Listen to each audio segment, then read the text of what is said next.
Matai le ro fore tua le ufanta to o le mai ni sa ya fo popo fo tato ola mana fa manianga pe la vona tato lo ma o le fais tato lo tu masanya i to no ka sa ya ro fa wa o pe tato tapo inga tulanga to na ai pe no polo ina i tato e fai fe au fai ngota po inga le ainga ni fai na tuanga luenga tala lei yo ilava ina le fai no fata si fare kalesia ya tato sa ni atu tapo inga le tua nei taiao tato pese lua se lau su lua pese tato te pese ai Ne asa fia fia ne aso salele ia ta ta ta pura i o ta ta ali i etelela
Wina le fiong pa ia le tua mo mai le te salonia mua mua lona matau ku mua mua pai tawa toa le matau te salonia mua mua lona matau ku mua mua mai fa mua mua e watu fa yu ko sfut tato te whaitau pe awa wai fo iai ole manatu au tuolo iai te paitua tanga i luma looking back looking forward te paitua tanga i luma ole manatu au tuolo vai aso ngaluenga ole alofa ngaluenga o le alofa the labor of love tato whaitau whea wa iai whafonga ia inisi o whionga pa ia le tua o Paulo, Silvano, ma Timoteo i le kalesia o tangata Tesalonia o i le atua le tamā ma le ali o Iesu Keriso. Ia te outou le alofa tunoa ma le manuia. Mātou te whawhitai pēr lava i le atua, ono o outou umalawa, o lo o tauta ua outou ia mātou talo. E le au noa na mātou mana tua i luma o le atua, o lo tātou tamālea. La outou ngā luenga i le whātua tua, ma le whā mālosi i le alofa, ma le tūmau pēr i le whā moe moe i lo tātou o lio Iesu Keriso. Ua mātou i lo le whiwhiria o outou, le au soi, o e ua alofangia i le atua. O waele i o atu la mātou tala le lei ati outou na o le upu, na o le mana, ma le anganga pa ia, a toa ma le mauti noa lava, o outou i loa la mātou wa mio ona o outou, a o mātou iai ma outou. Sa outou whaawa o mai fo ia te i mātou, a toa ma le ali, ina ua outou talia le upu i le puapua ngā tere, ma le oli mai le anganga pa ia. Lea wa a vea i outou ma wha awao, ie o wha tua umalava o i Maketonia a toa ma a kaia. Wa walonga atu na ia te outou le awhionga le ali, e le ngata i Maketonia ma a kaia, a ua sangla watu foi i mea umalava le tana i lo outou whaasotua i le atua. O lea au ngā aisa mātou upu e whai atu ai. O wā o i lātou lava ua i loa e tala le lei a te mātou. I le winga lo mātou o atu i a te outou nā. Ma lo outou li liu mai i le atua na i tupua. Ina i o outou au auna i le atua soifua ma le ua moni. Mai lea whaasali atu i lona alo mai le lani. O lena te whātuina mai e ia na i e uoti. O Iesu lea. O lena lea i mai ai tātou ai le toa sā atati.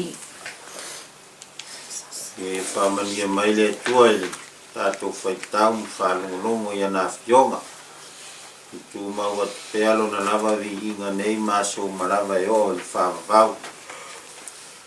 Te o tātou talo. Lo mātou atua pa iai. O le soifua pea e whawawau. O e o le lofa tūnoa. O whaalia li soifua o lo mātou li o Iesu Keriso. Whawhitai ono lo whamaoni. Sa e mātala pea ma leo leo lo a inga. A mo moema malo lo i le pō wan. O e whawhanguina fo i mātou i le mātango fia o lo sapati. Mātou langona lava le pai mai o au whamanianga i o mātou ona. O tūmu ai le fia ma le oli i o mātou tangata. A o lau tamau a inga whasoa i le tino le mawhau ma le anganga. O le mawhaitau lia i mātou. Pawhitai lau o whionga pa ia ua mātou whalongo e fōi. E ala mai tusi pe ona mātou whaitau ai. Loa o mai, loa lofa, e le aise me ngata mai ai. Whai lava lea masulu i o mātou vai, a malama i o mātou wana. Whawhitai lo lava nganga pa ia, o lo mātou fisoa soan sili. E mātou te malolosi ai pea, a mātou iai le nei ola le tū mau. A le whawhitai sili lava, o no mātou o lio Iesu Keriso. No foina mai, e saunia le taulanga sili. Ina ia whaola ina le lalolangi uma i a te ia. Ia tū mau atu pēa le vi inga, e whamanu ma le whane tanga i la o fio. E whawawau lava le atuai. e mātou te whāmaulalo mu whātu ese. Ono mātou se whānau e se so pēa i o luma. Tele pēa o mātou waiwainga whāle tangata. Whāle tonu ai pēa la mātou savani i o luma. E te mai whamangalo a mātou angasana. E ala i le taulanga tu tasi na sauni alawa i Yesu Keriso lo mātou oli. Whai ai o ia mo mātou sui lungo le sātau lo mātanga. Mana tau a veina le sala le lalolangi. Ai e sao ai mātou. Sau ina i mātou lo na toto pa ia. Whamamaina. Ai a liwai o mātou tangata tuai. Whai ma tangata fōu. E toi mau ai stai au fōu. To tonu o mātou loto tai tō tasi. Tonu o le mātou a inga. Tonu o le mātou tāpua inga. Ai mai se lau e kālesia. Le tuai. Pa manuia mai le mātou I whonga I o luma I le nei tai au lo sāpati. Ai mai se lau au ona whaife au ma le tō lua whapere ai. Ao se tāpua inga fo ia inga tai tasi mai tono lātou a whiawhi tatalo. E mātou whātasia I o luma e ala I le whātasi mai o lo wanganga. Ia I mātou uma. Whetalai mai oe ai mātou whalongo I lo whinangalo fola mai. Ia iai lo wanganga I ngā luenga o lau tala lelei le nei aso. I so se whata whaitaulanga. A wai nganga o ngā lala I le fia mau o le vaiola. Pa manuia tangata uma. Mo lātou le loa ma le taria lau tala lelei. Wawana oe lava. I wha moe I lātou. Wha manuia I lātou o lo ngā lulua I le nei aso. E ia whai malawea I mo I lātou. O lo fia mo mia se fisoa soani. Ai mai se le tau singo le file mu ma le nofo le lei o tangata. So se vaenga o le lalola. Whamania I malo uma o le lalola. Ia pūlea la wo fio loto e wo whai matata. Ne la tō whai e tusa ma au tū la fon. Fisoa soani ngā luenga le lei uma. Sa ilinga ma tonga fitinga o ngā esi. O tā leni ma ngā waa o lau whanau. O wāle whaale lei a tili pēa o le ola o tangata. Ai mai se ia wha sili nai le mā lo o lau o fio I le lalola. Wha ma whanwhana lo o nganga. Loto o whano noa. Ono mafutanga o te talaina I le oti. Walo mātou ola o I la o fio la valea. Tele pēa mea o mātou le tā ua. A ua loa na e si la fia le tuai. A ia whaia pēa lo finangalo. Ai aua o mātou loto. E mātou te fia talo pēa le talo na e awa mai. Lo mātou ta mai o le langi. E pa ia lo suafa. Yo mai lo malo. E whaia lo finangalo le lo langi e pēa ni whaia le langi. E whai mai a te mātou le asune mātou me ai taumenes. E whamangalo I a te mātou I a mātou sala. E oi mātou whoi na mātou whamangalo I nātu I e wanga le anga mai a te mātou. A o whoi ne teiteina I mātou I whasosonga. E la vea ia I mātou ai leanga. Wa e o le malo ma le mana. A toa mariwi inga e whakapaula. Amen.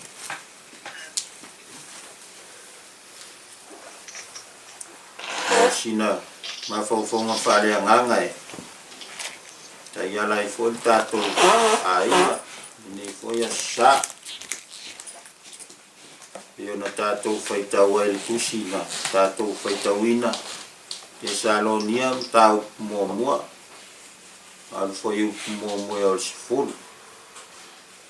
e le manatu au tu tangai te pai tua tangai luma na le manatu au tu le vai aso na luenga o le alofa o whātaua ina le whai upu e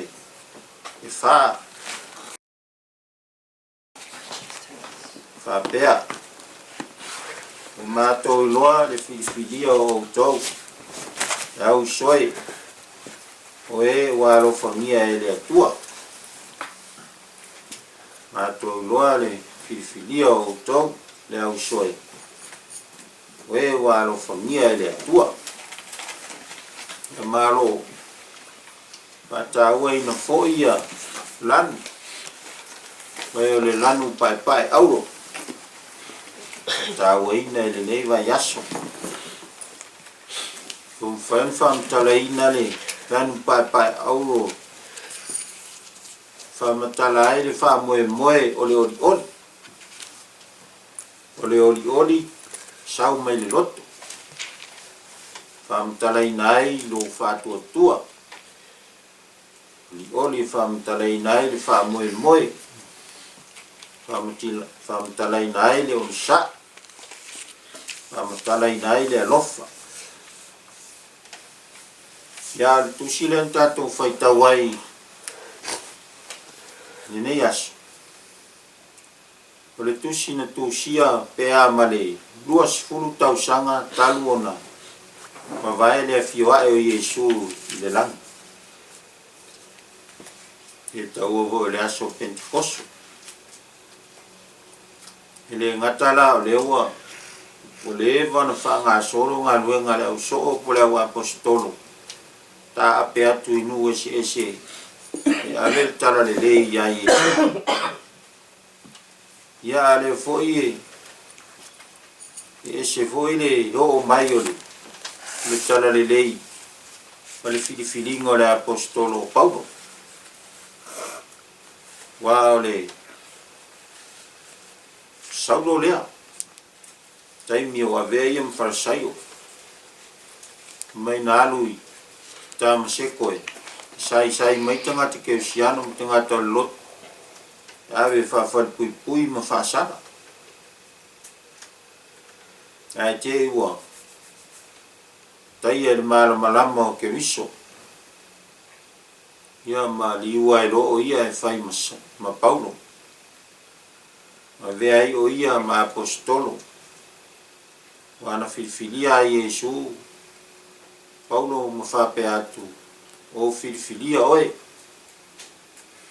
whai ma waa mai mo mori ro ingoa inu esi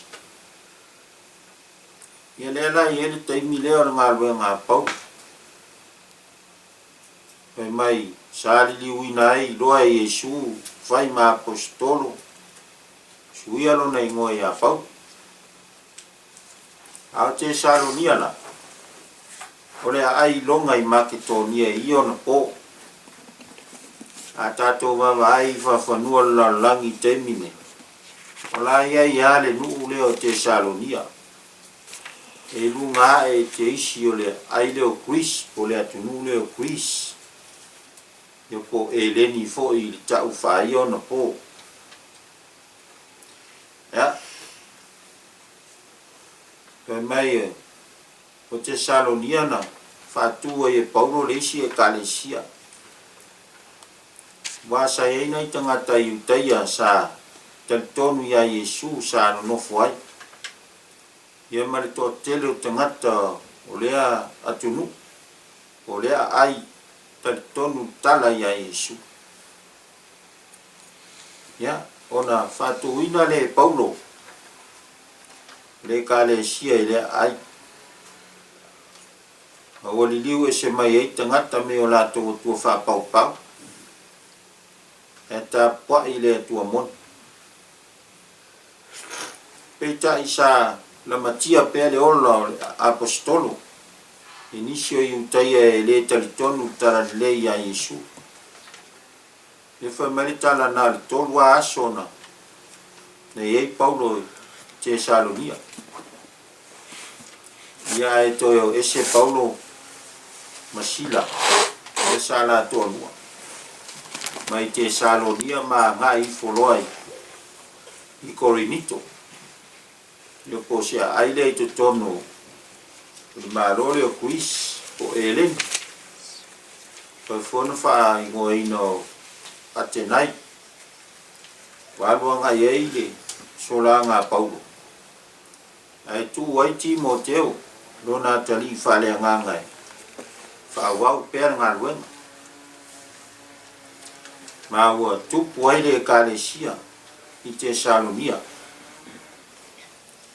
yo na mun yane le wa so tai Timoteo ya Paulo yo i Korinito ta wa tu yai wola ma tu le kalesia i Korinito i Tesalonia le la wa tu sia i roi Paulo tu si le nei le ta tu fai ta wai le vaenga mua le nei tai au pa mai ola na tu si fa tai e winga leo le manatu au tu te pai tua wa te pai tua Paulo i le awala na mawhai e tangata nei o na tu mau i le atua le ufa pe le upo Paulo ma tau fa ftai pe lava i le atua o na to umalava wa fo isa fa longo tangata ma fa wa o ya mio pe no fai lo atu le apostol eu ia i po nga sa fe ngai mtangata Tesalonia sa ftai ia i mai la to mo fai e te na mo va o matia le kalesia ya sa tu mau pea o la to fia ma le oli wa yai pea le nganga o le tua le atina ino le kalesia i Tesalonia pai le ma mea wa sara lawa tua le tala i isi nu tua oi ono le fatu tua le kalesia i Tesalonia ia matili ana tupu le kalesia fa keu sia no inai isi nu te pai tua vo le apostolo ilan tatalo ne Emmanuel penga luenga ola le kalesia i Tesalonia pen fai mai Paulo olo tau ta ua o tau ya mato tatalo ele au noa ona mato manatua i luma o le tua lo tātou tamalea. Na te pai tua le apostolo e ala i lona whailoa ia Tesalonia.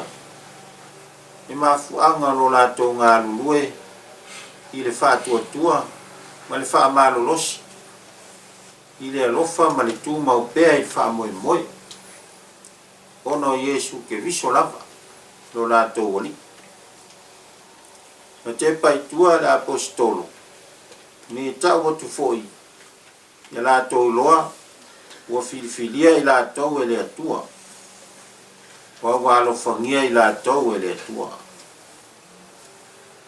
wa o atu tala le lei Tesalonia ma le mana ma le anganga pa ia a toa ma le mauti noa lava i le whapea la ona tai ai talinga Tesalonia le tala le lei na ngata i lea ai o tai a foi o lātou loto o lātou whalongo le tala le lei ia Isu Keriso e o lai wa o lātou matuala ngona lava a ua momoli mai e le anganga pa ia tupu ai le olo le fionga le atua i o langa le kalesia le Tesalonia nana le i toi malu e lua e whatua tua Tesalonia i te te o isi ma tau whamatau isi fo i sāua ia maua mauti noa lama e Tesalonia o le upu lea o lātou mau e leo se filosofia o ni tangata i leo se mawhauwhaunga poto o ni tangata sue sue ai o le Yesu to e tu Le su le ua uma na ia sa nia le whaaratanga mo le lalang. Ua pua ngā tia o ia whaasa tauroina. E o se maa moe o whasia e osi ai taula. Na malingi no na toto i lunga o le ele o kolokota. Le lalo langi a toa lava lea. Ne e whaola ina mai le oti whalua. O le afi e whaavavau. O e le tonu ia Yesu. Le tanu mia le tunga mau whaatasi o tātou tangata tuai.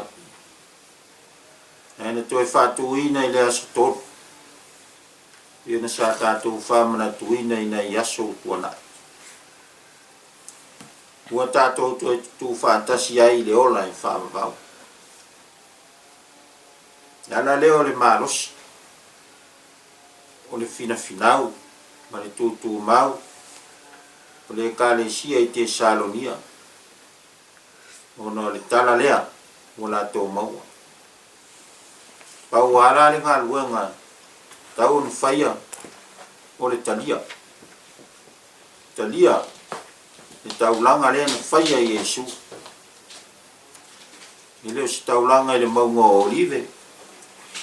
O le whanua i Getsemani. Na whai ai. Le ai.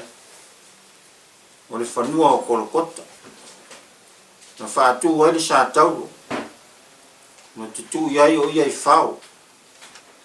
Na sunu iai lona i tū i le tau. O foina iai lona ngā. O awa tau nuu le whaalatanga na sau whai. Ia o le tātou ai vai. Ma le tātou tāpua inga. Tātou tina. Tātou a inga o tau whanau. Te Salonia o tātou. Ale mawhai o na e te paitua i whaolatanga lea na saunia i Yesu. I le mawhai koi o na e tangata. Ai te paitua i lona maliu malona toi tū. I le mawhai vonu tātou tanga i luma. I le whapea e fia ola e whaavavau, fia sao le malo le langi, ma le manuia. E musu e talia le tala le lei o sa tauro Yesu ke wisu. Pai mai Paulo ia Korinito. Korinito. Awa le mata upu le sa tauro o le valea lea ie o malai.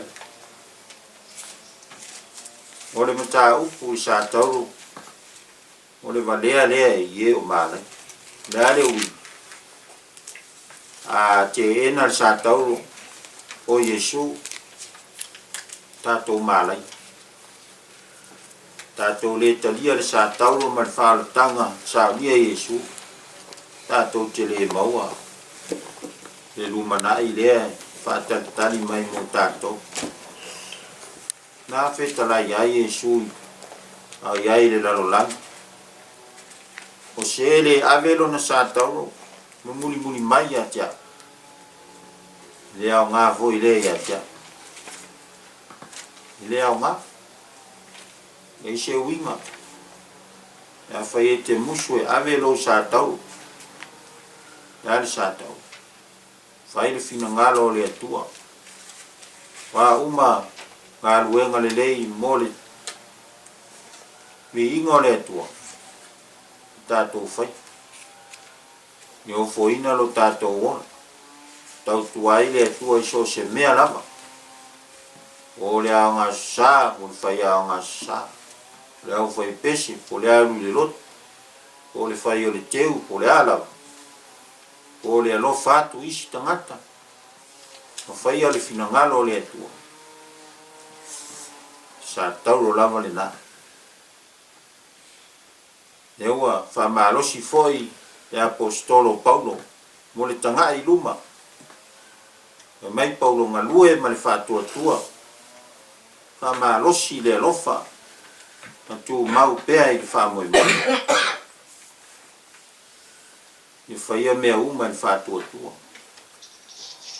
Whaia i le alofa.